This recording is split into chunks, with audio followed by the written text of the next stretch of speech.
Hello, welcome बच्चों। Physics की YouTube online classes में आपका स्वागत है। बच्चों, कल हम इलेक्ट्रिक फील्ड की न्यूमेरिकल प्रॉब्लम सॉल्व कर रहे थे।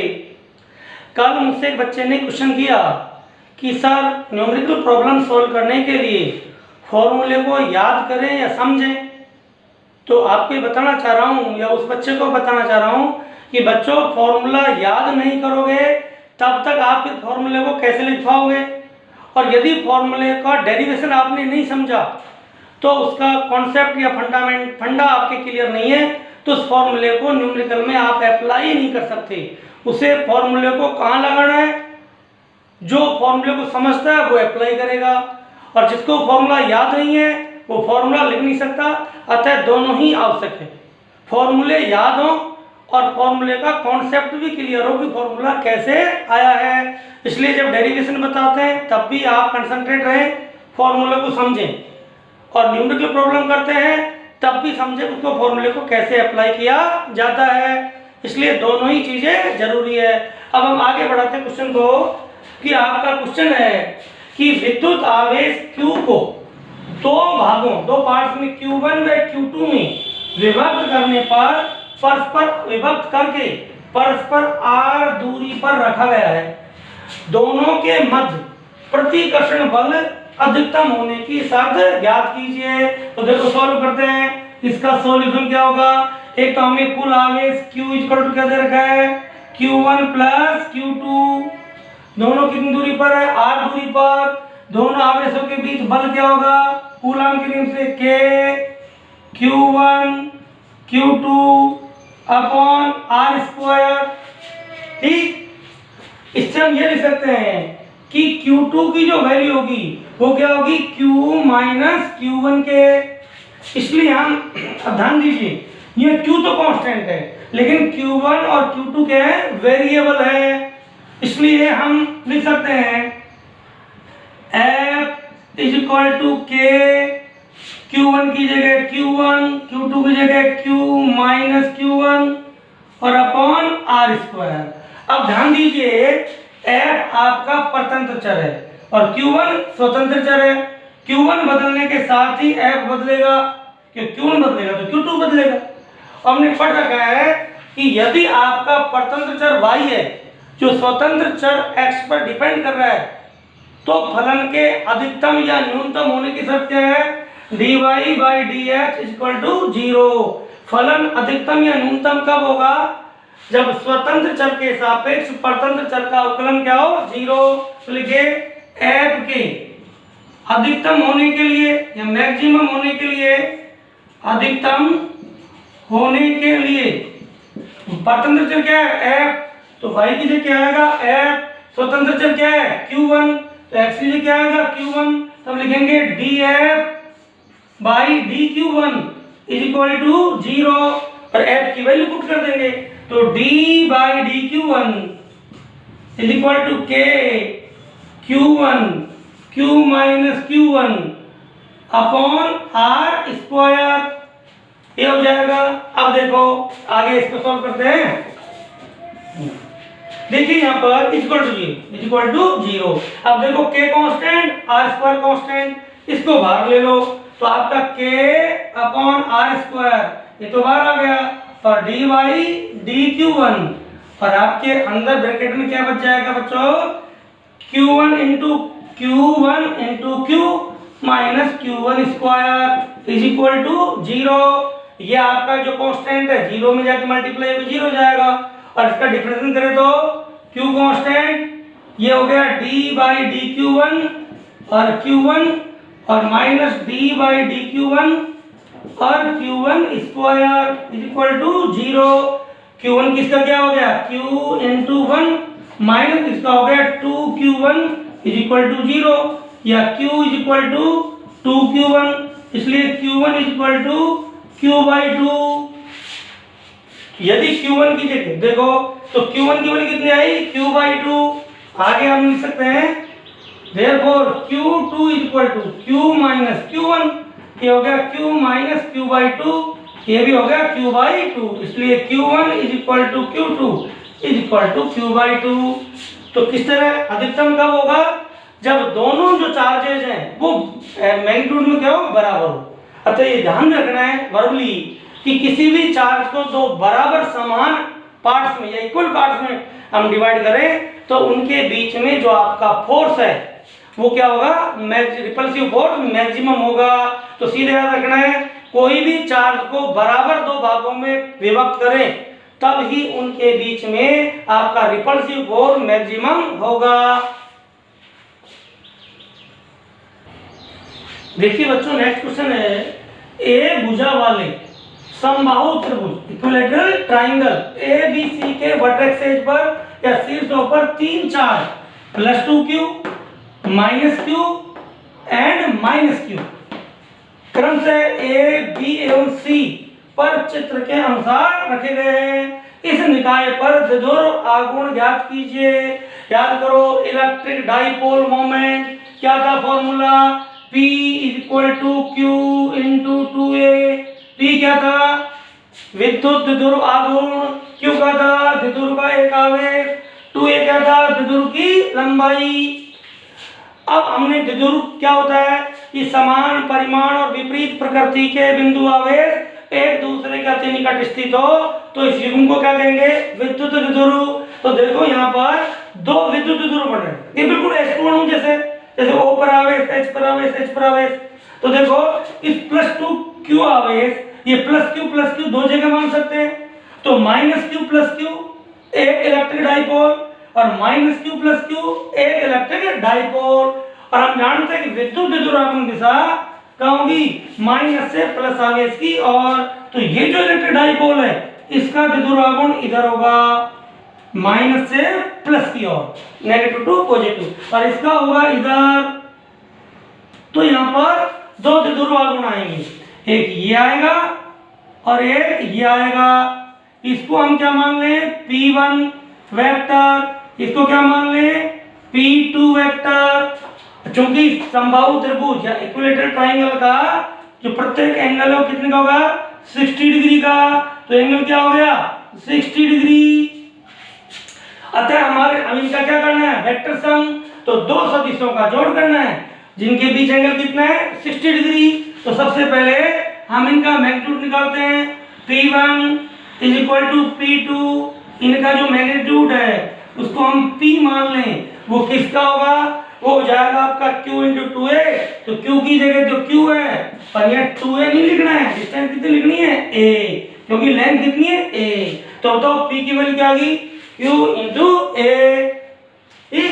इसलिए P नेट परिणामी विद्युत द्विध्रुव क्या होगा, √ बोलो P1 का स्क्वायर प्लस P2 का square plus 2P1 P2 cos theta.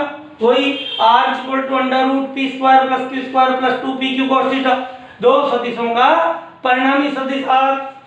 अब P1 और P2 दोनों की जगह लिखा जा सकता है P, तो क्या हो गया, √ ये हो गया P² 2P², अरे हो गया cos 60। P² देखो ये हो गया √ P² 2P² plus 2P² cos 60 की वैल्यू 1/2, 2 से 2 कैंसिल, तो इक्वल टू आ गया P नेट। जो परिणामी दोनों का रिजल्टेंट आएगा वो क्या आ जाएगा आपका √3P² या P√3, और P की वैल्यू कितनी है, Q × a। तो क्या हो जाएगा √3PA। ये आपका P नेट या परिणामी द्विध्रुवागुण आ जाएगा। तो बताओ क्या हुआ आंसर आपका, √3P नहीं, सॉरी ये P नहीं बेटा, Q है, P = क्या है, QA। तो P की जगह क्या लिखेंगे, ये तो हो गया P और ये आएगा QA। जो P की वैल्यू में क्या लिखनी है, QA। तो क्या है आंसर आपका, √3QA। इस तरह से क्वेश्चन सॉल्व हो गया। बच्चों एक आसान सी प्रॉब्लम है, ये जेईई मेन में आई हुई प्रॉब्लम है। देखो दो समान छोटी गेंदें, प्रत्येक का मास कितना है, m, इसका मास भी m और इसका मास भी m है। प्रत्येक पर आवेश कितना है, q, दोनों पर q चार्ज है। सिल्क के धागे से। सिल्क का धागा क्या है, मासलेस होता है, उसमें बहुत कम मास होता है और प्रत्येक की लंबाई कितनी है, एल, ये आपकी लेंथ कितनी है, एल है। और धागों के मध्य कोण कितना है, 2 theta, theta theta 2 theta 10 degree है। तब साम्यावस्था की स्थिति में दूरी x का मान, अर्थात इन आवेशों के बीच की दूरी जो x है उसका मान निकालना है। तो सबसे पहले तो हम यहाँ पर फोर्स देखेंगे, कौन कौन सी फोर्स लगेंगे। देखो किसी भी एक एंड को ले लें, इस पर इसका जो वेट होगा वो वर्टिकली डाउनवर्ड होगा, कितना होगा, mg होगा। और ये जो धागा है उसमें टेंशन T या तनाव बल का काम करेगा इस दिशा में। और यदि हम इसके कंपोनेंट बनाएं, इसके कंपोनेंट बनाएं तो देखो ये कौन वर्टिकल अपोजिट एंगल या एकांतर कोण, तो इधर क्या आएगा इसका कंपोनेंट T cos थीटा, इधर कंपोनेंट क्या आएगा T sin थीटा। और इस पर चार्ज कितना है Q, इस पर Q, तो दोनों के बीच रिपल्सिव वो फोर्स या प्रतिकर्षण बल लगेगा वो इस दिशा में लगेगा, वो आपका बल इस दिशा में होगा। F इक्वल टू K, यही लिख सकते हैं 1/4 pi epsilon not Q square बटा x स्क्वायर। तो इस तरह से इस पर ये फोर्स लगेंगे। तो बलों के संतुलन से, from equilibrium position of forces, क्या होगी, बलों के संतुलन से, बलों के संतुलन से क्या हो जाएगा आपका T sin theta. T sin theta किसको बैलेंस करेगा, 1/4 pi epsilon not Q square by x square, equation 1।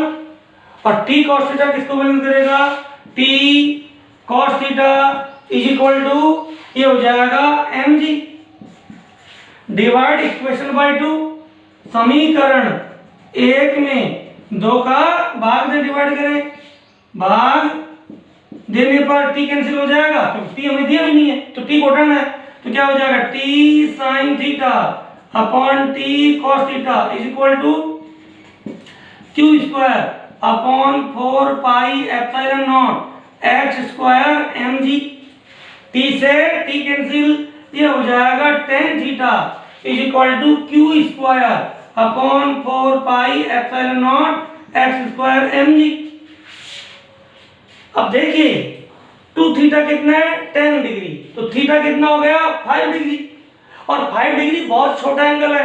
और हम ये याद रखना है, ध्यान रखिए, विशेष तौर से मैं बता रहा हूं कि यदि कोई बायो के बच्चे हो तो जब भी कोई क्वेश्चन आए, प्रॉब्लम आए, उसके साथ जो भी मैथमेटिकल चीज हो उन्हें याद करें। और आपकी 11th में जो मैथमेटिक्स है, आपकी जो फिजिक्स में अप्लाइड मैथमेटिक्स दे रखी है, उस मैथ को जैसे डिफरेंशियल है, इंटीग्रेशन है, आपकी ट्रिग्नोमेट्री है, उनको थोड़ा एक बार जरूर देखें। और जब भी किसी क्वेश्चन में कोई मैथमेटिकल चीज आ जाती है तो उसको थोड़ा सा याद करें। तो अब यहाँ पर याद क्या करना है कि जब थीटा छोटा एंगल होता है तो sine theta is equal to क्या होता है, टेन थीटा। कब, जब थीटा अल्प हो, मानी 560 डिग्री से कम हो, तो यहाँ 5 डिग्री है। तो इस कंडीशन में टेन थीटा की जगह लिख सकते हैं, चूंकि थीटा अल्प है, छोटा, इसलिए टेन थीटा लगभग बराबर लिख सकते हैं साइन थीटा। और साइन थीटा इक्वल टू होता है क्या, बोलो, परपेंडिकुलर अपॉन हाइपोटेन्यूस, या लंब बटा कर्ण। और परपेंडिकुलर लंब कितना है, देखो ये पूरी डिस्टेंस कितनी है x, तो डिस्टेंस कितनी होगी x/2, तो लंब आपका क्या हो गया x/2। थीटा के सामने की जो साइड होगी उसे लंब या परपेंडिकुलर कहें, अपॉन हाइपोटेन्यूस, ये हाइपोटेन्यूस कितना हो गया l, तो कितना हो गया x/2l। तो देखो tan theta equal to sin theta, और इसकी वैल्यू कितनी आ गई x/2l। तो हम इसकी वैल्यू कितनी पुट कर सकते हैं, देखो यहां लिख सकते हैं, या tan थीटा की जगह sin थीटा, और sin थीटा की वैल्यू ये तो लिख सकते हैं x/2l is equal to q square upon 4 pi epsilon not x square, और क्या हो जाएगा mg।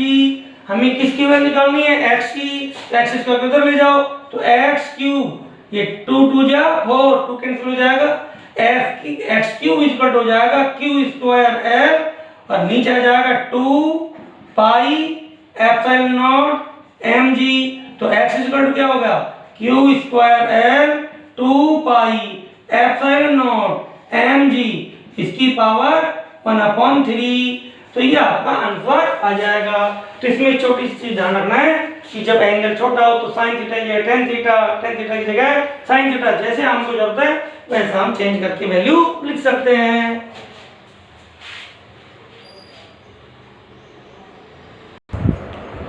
देखिए बच्चों, एक बहुत सुंदर सा आसान सा क्वेश्चन है कि किसी निकाय में दो चार्ज है सिस्टम में, QA इक्वल टू 2.5 इंटू 10 की पावर -7 कूलम और QB -2.5 इंटू 10 की पावर -7 कूलम। इसका मतलब दोनों जो चार्ज हैं वो परिमाण में बराबर है, मैग्नीट्यूड में, और नेचर में अपोजिट है। तो क्या बना रहे, एक इलेक्ट्रिक डाइपोल बना रहे हैं। और कहां पर के, ए बिंदु पर और बी बिंदु पर। निकाय का क्या निकालना है, विद्युत द्विध्रुव आघूर्ण। और हम जानते हैं कि विद्युत द्विध्रुव आघूर्ण वो क्या होता है, P equal to Q into 2A vector. 2A vector क्या है, दोनों आवेशों के बीच की लंबाई, और जिसकी डायरेक्शन निकालेंगे नेगेटिव टू पॉजिटिव। अब ध्यान रखो, यदि कोई बिंदु का पोजीशन वेक्टर क्या है r1 वेक्टर और दूसरे क्या है r2 वेक्टर, तो r1 से r2 की इसको क्या बोलते हैं, r2 vector minus r1 vector. ये इस पॉइंट 2 का 1 के रेस्पेक्ट में क्या होता है, पोजीशन वेक्टर। और हम ये पढ़ा है कि यदि किसी बिंदु के कोऑर्डिनेट x y z हो तो उसका पोजीशन वेक्टर क्या होता है, xi cap plus yj cap plus zk cap. ये हमने पढ़ रखा है। तो ये चीजें हम यहाँ पर थोड़ा सा काम लेंगे। तो बोलो, हम लिख सकते हैं ए पॉइंट का कोऑर्डिनेट ये है, तो r a vector equal to क्या होगा, देखो 0i कैप 0 के कैप तो क्या होगा -15 k कैप, ये आपका सेंटीमीटर। ये तो क्या हो गया आर ए वेक्टर।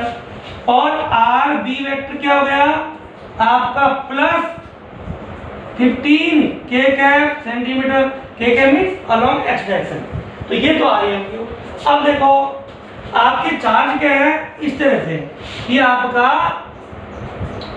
QA है और ये आपका QB है, और जो ये QA है ये आपका प्लस है और ये क्या है नेगेटिव। तो आपकी इलेक्ट्रिक डाइपोल की जो डायरेक्शन होगी कहाँ होगी, QB से QA की। तो हमें क्या निकालना है, हमें निकालना है किसका, A का position vector with respect to B, क्योंकि नेगेटिव से पॉजिटिव लेना है, इसलिए जिसको हम 2A वेक्टर कहेंगे। इसलिए 2A वेक्टर आपका क्या हो जाएगा, RA vector minus RB vector, अर्थात जिधर डायरेक्शन हो उसमें से इसको उठाना। R21 means R2 vector minus R1 vector. बोलो RA वेक्टर कितना है, -15 k कैप और माइनस ये प्लस 15 k कैप, ये हो गया -15 k कैप और -15 k कैप, ये हो गया -30 k कैप, इसमें सेंटीमीटर में। ठीक, ये आपका क्या होगी लेंथ, और चार्ज आपका वो दे रखा है Q, इसलिए इलेक्ट्रिक डाइपोल मोमेंट विद्युत द्रव्यमान क्या हो गया Q into 2A vector. Q की वैल्यू इसका मैग्नीट्यूड लिखना है, साइन नहीं लेना है। तो ये हो गया 2.5 इंटू 10 की पावर -7 कूलम। ठीक, और सेंटीमीटर को सेंटीमीटर रहना तो कोई नहीं, आप कूलम सेंटीमीटर में लिख सकते हैं, और इसकी वैल्यू होगी आपकी -30 k कैप सेंटीमीटर। अब देखो इससे 0 से ये आपका हट जाएगा डेसिमल, और 25 को 3 से 25 75, 25 3 जा 75, ये हो गया 75 इंटू 10 की पावर -7 कूलम सेंटीमीटर। ये ध्यान रखना है, यदि मीटर नहीं होता तो कूलम सेंटीमीटर, नहीं तो इसमें 100 से डिवाइड करके मीटर भी लिख सकते हैं, उससे कोई फर्क नहीं पड़ेगा। और आप यहाँ पर एक नेगेटिव की पावर हटा सकते हैं यहाँ पर, ठीक, तो इसको हम लिख सकते हैं 7.5 इंटू 10 की पावर -6। साइंटिफिक मेथड में कूलम लिख सकते हैं, कूलम और सेंटीमीटर, ये ये आंसर आ जाएगा 7.5 इंटू 10 की पावर -6। और मीटर में लिखेंगे तो यहाँ 100 से और डिवाइड कर देंगे। यदि आप मीटर में लिखना चाहो तो 100 से डिवाइड करके क्या हो जाएगा 7.5 इंटू 10 की पावर -8 कूलम मीटर भी लिख सकते हैं। तो यहाँ भी चेंज कर सकते हैं। और इसमें एक के कैप है, डायरेक्शन और लगाना है जो वेक्टर क्वांटिटी है। तो यहाँ पर आप के कैप या के कैप माइनस भी है, माइनस के कैप, माइनस के मीन्स जेड अक्ष की माइनस डायरेक्शन के अलावा। तो ये आपका माइनस के कैप भी साथ में चलेगा। देखिए बच्चों, ये फॉर्मूला बेस्ड एक आसान सा क्वेश्चन है, बहुत ही आसान है, इसको तो आप भी सॉल्व कर सकते हो। 4 इंटू 10 की पावर -9 कूलम मीटर द्विध्रुव आघूर्ण का कोई इलेक्ट्रिक डाइपोल 5 इंटू 10 की पावर 4 न्यूटन पर कूलम परिमाण के एक यूनिफॉर्म इलेक्ट्रिक फील्ड की दिशा से 30 डिग्री के एंगल पर प्रेषित है। द्विध्रुव पर कार्यरत बलागुण के परिमाण का परिकलन कीजिए। तो द्विध्रुवाघूर्ण इलेक्ट्रिक डाइपोल मोमेंट कितना दे रखा है, P = 4 इंटू 10 की पावर 9 कूलम मीटर। और इलेक्ट्रिक फील्ड कितना दे रखा है, E = 5 इंटू 10 की पावर 4 न्यूटन पर कूलम। और एंगल कितना दे रखा है, थीटा = 30 डिग्री। बलागुण टॉ आपका क्या है पूछ रहा है, तो टॉ = हमको खूब पता है P E sin theta. P की वैल्यू होगी 4 इंटू 10 की पावर 9 और E की वैल्यू होगी 5 इंटू 10 की पावर 4 इंटू साइन 30। तो 4 इंटू 10 की पावर -9 इंटू 5 इंटू 10 की पावर 4 इंटू 2 और ये 2 2 जा 4 5 2 जा 10। तो 10 इंटू 10 की पावर -9 इंटू 10 की पावर 4 1 5। ये 4 प्लस की पावर है 1 और एक यहाँ से आगे 5 9 में से तो क्या बचा आपका 10 की पावर आपका -4। क्या हो गया, इसकी यूनिट क्या होगी, टॉर्क की फोर्स न्यूटन और मीटर। तो क्या हो गया 10 की पावर -4 न्यूटन मीटर, ये आपका आंसर आ जाएगा।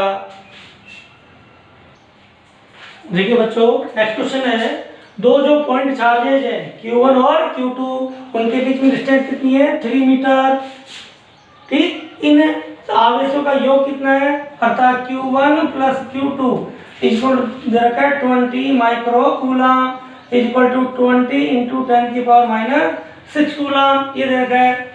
यदि एक आवेश दूसरे आवेश को 0.075 न्यूटन बल से फोर्स कितना दे रखा है 0.75 न्यूटन बल से प्रतिकर्षित करे, तब दोनों आवेशों के मान निकालने हैं। अब बोलो फोर्स क्या होगा, F = K Q1 Q2 by R² = 0.075 Newton. और K की वैल्यू हमें पता है 9 इंटू 10 की पावर 9 Q1 Q2 और R की वैल्यू कितनी दे रखी है, हमें R की वैल्यू दे रखी है R = ये देखो 3 मीटर। तो R² कितना हो जाएगा 9 इक्वल हो गया 0.075। अब देखिए 9 से 9 कैंसिल हो गया, तो Q1 Q2 इक्वल टू आ गया 0.075 इंटू 10 की पावर -9, इधर जाके माइनस हो जाएगी पावर, या Q1 Q2 इक्वल टू ये डेसिमल हटा दो 75 इंटू 10 की पावर -12 कूलम स्क्वायर। ये आपका Q1 Q2 की वैल्यू आ जाएगी, तो मल्टीप्लाई रेस्ट कूलम स्क्वायर। अब देखिए हमारे पास Q1 प्लस Q2 भी है और Q1 Q2 है, चार्जों का ऐड है और उनका मल्टीप्लिकेशन है। तो इसके मान निकालने के लिए हमें क्या निकालना है Q1 माइनस Q2। आपको पता है बच्चों कि हमने खूब फॉर्मूला पढ़ा है कि Q1 माइनस Q2 का होल स्क्वायर इक्वल होता है Q1 square plus Q2 square minus 2Q1 Q2। इसको ऐसे लिख सकते हैं Q1 माइनस Q2 का whole square equal to Q1 square plus Q2 square plus 2Q1 Q2 और दो ऐड किए, दो का और घटा दें तो 2 माइनस के 2 और कर दें कितना होगा 4Q1 Q2। ये 10th में पढ़ा है आपने फॉर्मूला, और इसको हम क्या लिख सकते हैं, ये हो गया Q1 minus Q2 whole square is equal to Q1 plus Q2 whole square minus 4 Q1 Q2। और Q1 प्लस Q2 वैल्यू ये रही हमारे पास और Q1 Q2 वैल्यू ये रही। तो देखो क्या हो जाएगा, Q1 minus Q2 whole square is equal to Q1 plus Q2 whole square क्या हो जाएगा, 20 इंटू 10 की पावर माइनस 6 होल स्क्वायर और माइनस 4 और ये हो गया 75 इंटू 10 की पावर माइनस 12। इसका 20 का स्क्वायर क्या होगा, 400 इंटू 10 की पावर माइनस 12। ये हो गया 300 इंटू 10 की पावर माइनस 12। 10 की पावर माइनस 12 कॉमन ले लो तो 400 माइनस 300 इंटू 10 की पावर माइनस 12। तो ये हो गया आपका 100 इंटू 10 की पावर माइनस 12। ये हो गया 10 की power minus 10। Q1 minus Q2 whole square, square हटाए तो Q1 माइनस Q2 इसका रूट ले ले, ये हो गया 10 की पावर माइनस 5 कूलम। ठीक, इसको ये ले सकते हैं Q1 minus Q2 equal to 10 into 10 की पावर माइनस 6 कूलम या 10 माइक्रो कूलम। तो Q1 माइनस Q2 कितना आया, इसको आप इक्वेशन 1 ले सकते हैं और इसको इक्वेशन 2 ले सकते हैं। तो Q1 plus Q2 equal to 20 micro coulomb और Q1 minus Q2 equal to 10 micro coulomb.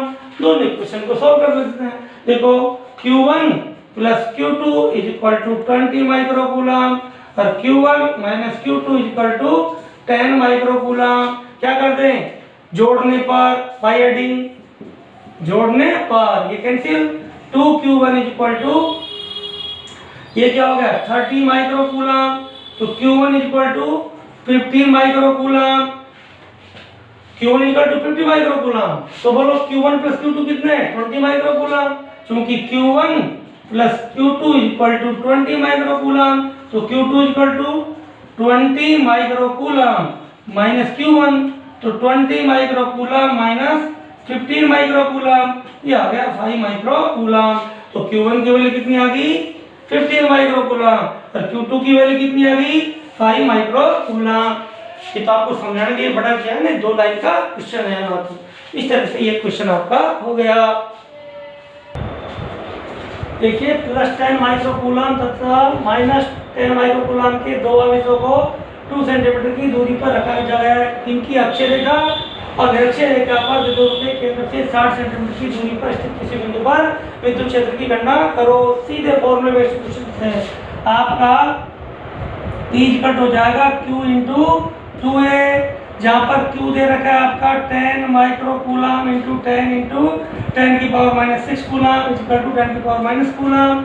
और 2A जो डिस्टेंस है वो किधर की है 2 सेंटीमीटर इक्वल टू दे रखा है 2 इंटू 10 की power minus 2 metre equal to क्या हो जाएगा, ये आपका 2A की वैल्यू जाएगी, इससे P की वैल्यू निकाल लेंगे। और R आपका दे रखा है 60 सेंटीमीटर, 60 इंटू 10 की पावर माइनस 2 मीटर, ये आपकी R हो जाएगा।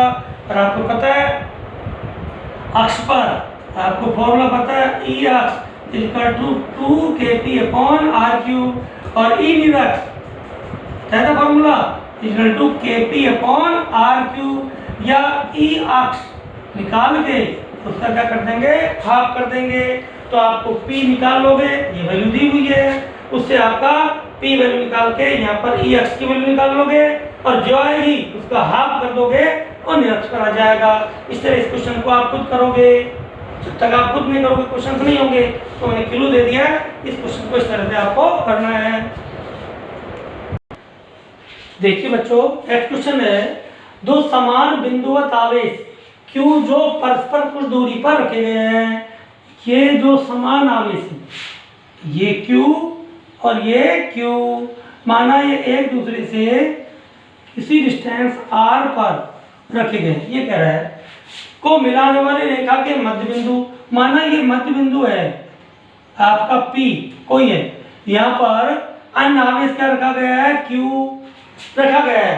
Q का मान भी निकाल रहा है और इसकी प्रकृति भी निकालनी है, अर्थात पॉजिटिव है नेगेटिव, ताकि निकाय संतुलित होगा। ध्यान दो हमने बताया था आवेश का संतुलन, निकाय का संतुलन, निकाय संतुलन तभी होगा या सिस्टम इक्विलिब्रियम पोजीशन में तभी होगा जब सिस्टम के सभी चार्जेस पर नेट आवेश जीरो, तो नेट फोर्स जीरो। अब देखो Q पर तो नेट फोर्स जीरो, ये तो हम जानते हैं कि जो समान परिमाण और समान प्रकृति के आवेशों के बीच में कोई आवेश रखा है, ठीक, चाहे समान प्रकृति का चाहे विपरीत का, उस पर नेट फोर्स क्या होगा, जीरो। Q को जितना प्रतिकर्षण ये इधर करेगा वो इधर करेगा, तो इस पर तो नेट फोर्स जीरो है। अब इस पर या इस पर, जो क्योंकि दोनों सेम पोजीशन पर है, तो इस कैपिटल Q या इस कैपिटल Q की बात कर ले, इस पर भी नेट फोर्स क्या होना चाहिए, जीरो। अब नेट फोर्स जीरो होने के लिए बात करते हैं इस A पॉइंट पर रखे हुए, A और B पर। देखो A पर रखे हुए आवेश Q को ये Q क्या करेगा, प्रतिकर्षित, इधर धक्का मारेगा। अतः इस पर नेट फोर्स होने के लिए इस आवेश को इससे क्या करना चाहिए, आकर्षित। अतः Q की प्रकृति क्या होगी, कैपिटल Q के विपरीत होगी। अतः हम लिखेंगे निकाय संतुलन के लिए, निकाय संतुलन के लिए Q की प्रकृति आवेश Q के विपरीत अर्थात ऋणात्मक, अर्थात नेगेटिव होगी।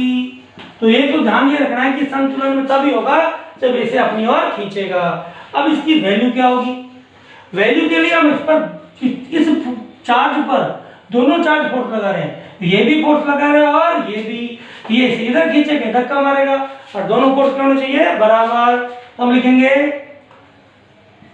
A पर स्थित Q आवेश पर B पर स्थित Q आवेश के कारण बल, इसको हम लिखते हैं FAB, अर्थात A पर जो आवेश उस पर B के कारण बल। ये बल का परिमाण किसके कारण होना चाहिए, ये इसको धक्का इधर मार रहा है तो ये इसको इधर खींचे, इज इक्वल टू क्या होगा, A पर स्थित Q आवेश पर P पर स्थित कौन सा, Q आवेश के कारण बल, इसको हम लिख सकते हैं FAP, A पर P के कारण। अब ये जो डिस्टेंस है ये हो जाएगी R/2, क्योंकि ये मध्य बिंदु पर है। तो बोलो इसके कारण इस पर फोर्स कितना हो गया, K Q पाई R², इसके कारण कितना फोर्स हो गया, K Q अपॉन R/2 का स्क्वायर। अब देखो K से K कैंसिल, Q से Q कैंसिल, ठीक, और R तो ये हो जाएगा Q अपॉन R², ये 4 ऊपर चल जाएगा, 4Q अपॉन R² से R² कैंसिल, तो Q इक्वल टू क्या हो जाएगा, Q/4। परंतु प्रकृति कैसी है, नेगेटिव है, अतः हम लिखेंगे Q इक्वल टू होगा -Q/4। ये आपका आंसर आएगा, क्या आएगा, -Q/4। ये कह रहा है कि यूनिफॉर्म इलेक्ट्रिक फील्ड में प्रोटॉन, न्यूट्रॉन एवं अल्फा कण के त्वरणों का अनुपात ज्ञात कीजिए। तो सबसे पहले तो आपको बता दें पार्टिकल, प्रोटॉन के बारे में आप जानते हो, और न्यूट्रॉन क्या होता है, जिसे भारी हाइड्रोजन का नाभिक भी कहते हैं। कि यदि हाइड्रोजन के न्यूक्लियस में एक प्रोटॉन और एक न्यूट्रॉन हो तो उसको हम कहते हैं न्यूट्रॉन। और यदि हीलियम का जो न्यूक्लियस है उसमें 2 प्रोटॉन और 2 न्यूट्रॉन हो, वो आपका अल्फा पार्टिकल, और ये आपका एक प्रोटॉन, ठीक। तो यदि प्रोटॉन का मास हम क्या मान लें, mp माने, तो न्यूट्रॉन का मास md इक्वल हो गया 2mp, ठीक। और आपका अल्फा जो पार्टिकल का मास है वो हो जाएगा 4mp, ठीक। क्योंकि न्यूट्रॉन और प्रोटॉन का मास लगभग बराबर है, क्योंकि इसमें एक पार्टिकल है, इसमें 2 पार्टिकल है, इसमें 4 पार्टिकल है, इसलिए इसका मास mp है, तो इसका मास क्या हो गया 2mp, इसका मास क्या हो जाएगा 4mp, ठीक। या m जो माने। अब बात करते हैं विद्युत क्षेत्र में बल होता है F = QE, और ये इक्वल होता है ma। इस पर जो चार्ज होता है वो होता है E, इस पर भी चार्ज होता है E, और इस पर चार्ज क्या होता है 2E। ये आपके चार्ज की वैल्यू है। तो ये आपका क्या हो गया QP, ये हो गया आपका QD, और ये आपका हो गया Q अल्फा। ये इनके चार्जेज है और इनके मासेज हैं।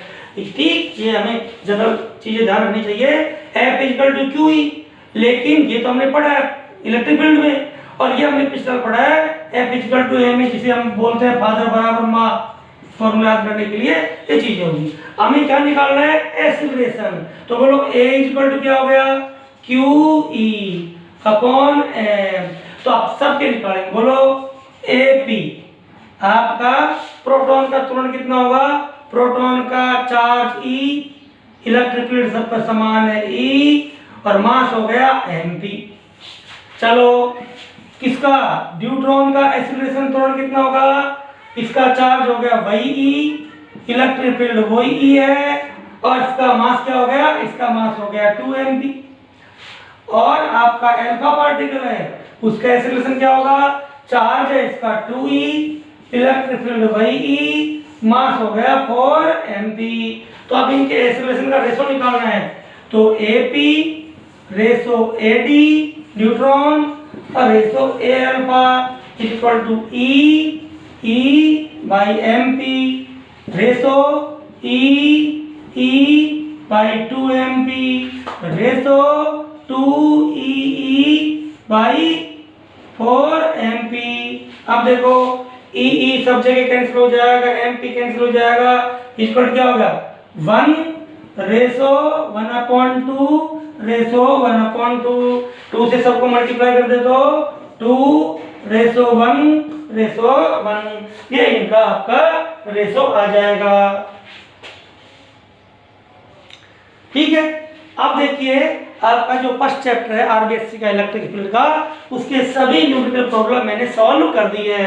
अब आपको इन प्रॉब्लम को बिना देखे सॉल्व करनी है, और आपको इस पूरे चैप्टर को एक बार और रिवाइज करना है। अब इसके बाद हम गाउस जो लॉ है उसकी एप्लीकेशन बताएंगे सेकंड चैप्टर, और बहुत ही इंपॉर्टेंट है।